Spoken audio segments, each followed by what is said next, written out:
Hi everyone, in front of me I've got Asus ROG Phone 6 Pro, and let me share with you how to allow unknown sources on this device. So first of all, we have to enter the settings, and now let's simply tap on apps and notifications. Here we have to enter special app access and find the option which is called install unknown apps. And as you can see right here, we've got the list of apps which are allowed or not allowed, just like in my case to install some content. So of course you can change it and just tap on the Chrome, for example, and tap on the switcher right here. Now we can go back, and as you can see, the Chrome is allowed to install some content.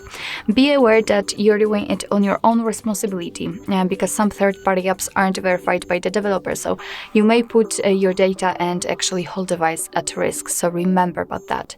Of course it will work the same with all other apps. Just tap on it and tap on the switcher.